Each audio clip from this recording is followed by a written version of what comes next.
Tuhan, kami mengucap syukur kesempatan yang begitu indah kami boleh duduk dan mendengarkan kebenaran firman-Mu. Kami berdoa agar firman itu bukan hanya sekedar khotbah, tapi menjadi rema, menjadi pewahyuan yang akan mengubah hidup kami. Untuk itu urapi hamba-Mu dan urapi kami semua yang mendengarkan firman. Bersabdalah Tuhan, kami siap mendengar, dan semua yang percaya mengatakan amin. Amin. Silakan duduk Bapak Ibu. Shalom. Saudara rindu diberkati? Katakan kepada teman yang ada di samping, saya siap diberkati. Saya percaya ada kata-kata orang bijak yang mengatakan you get what you expect.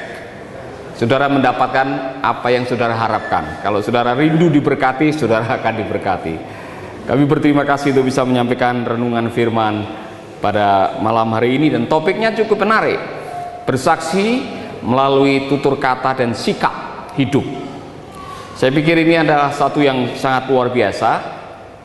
Dan pada waktu saya merenungkan firman ini, saya sedang mencari-cari apa sebetulnya yang membuat orang bisa berhasil, bisa memberkati banyak orang, bisa betul-betul menjadi terang, bisa hidupnya menjadi semacam pencerahan bagi orang-orang yang ada di sekitarnya.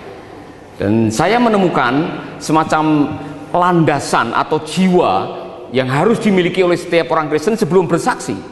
Karena kalau saudara memiliki yang saya mau khotbahkan ini, apapun juga yang saudara akan lakukan, apapun juga yang saudara katakan, nantinya pasti memberkati orang. Namanya compassion, belas kasihan. Kata compassion itu disebutkan berkali-kali di Alkitab, saudara. Dan sebelum Yesus melakukan sesuatu, sebelum dia memberi makan orang, sebelum dia menyembuhkan, sebelum dia mengusir setan, sebelum dia menolong banyak orang, selalu ada kalimat, maka tergeraklah hati Yesus oleh belas kasihan.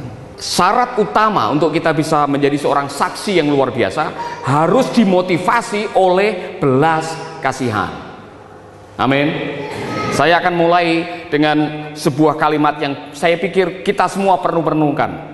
A religious man is a person who holds God and man in one thought at one time, at all time.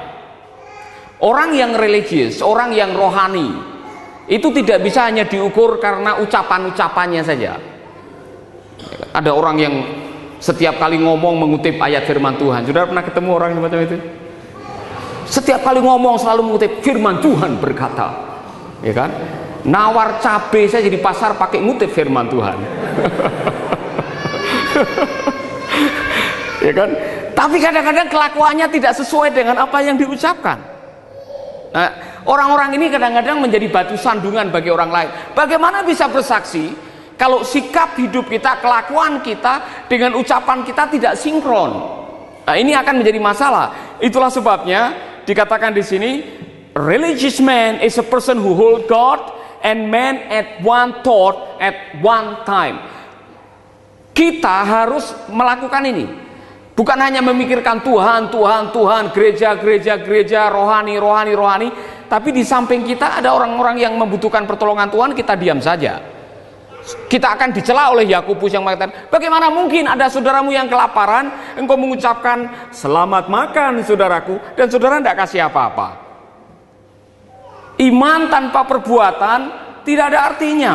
Oleh karena itu saudara, kita harus membangkitkan compassion, belas kasihan di dalam diri kita. Amin. Saya mau mengutip ayat Matius 9 ayat 36, karena ini ayat ini luar biasa. Dari sekian banyak ayat, ini yang dipakai sebagai landasan Tuhan melayani. Apakah itu dengan khotbah, apakah itu dengan penyembuhan, apakah itu dengan memberi makan, inilah yang menjadi landasan. Melihat orang banyak itu, tergeraklah hati Yesus oleh belas kasihan kepada mereka, karena mereka telah terlantar seperti domba yang tidak bergembala. Satu kali Tuhan Yesus mencela para tokoh-tokoh agama. Ini juga bisa menjadi peringatan buat kita. Di dalam Matius 23 ayat 23 sampai 24 dikatakan, celakalah kamu, hai ahli-ahli Taurat dan orang-orang Farisi.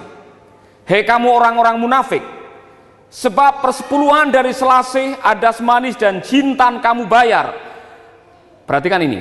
Tetapi yang terpenting dalam hukum Taurat kamu abaikan, yaitu keadilan dan belas kasihan dan kesetiaan. Keadilan, belas kasihan, kesetiaan. Saudara-saudara, nanti di dalam Yesaya pasal 58 Tuhan mencela kembali para pemimpin rohani, kita semua orang-orang Kristen, kita semua yang percaya kepada Tuhan. Bagaimana mungkin kamu bisa berpuasa, tapi sementara berpuasa kamu menumpahkan darah? Bagaimana kamu bisa melakukan atau mengucapkan kata-kata agamawi, tapi tanganmu, kelakuanmu tidak sesuai dengan apa yang kamu ucapkan? Nah, oleh karena itu, sebelum kita melakukan, sebelum kita bersaksi, sebelum kita menolong, sebelum kita melayani, semua harus dijiwai oleh apa yang namanya belas kasihan. Compassion. Mungkin saudara bertanya, Pak Paulus, compassion itu apa? Apa ciri-ciri orang yang punya belas kasihan? Definisi saya, compassion itu artinya saudara mau diganggu oleh kebutuhan orang lain. Be willing to be disturbed. Making life better, making you lebih baik.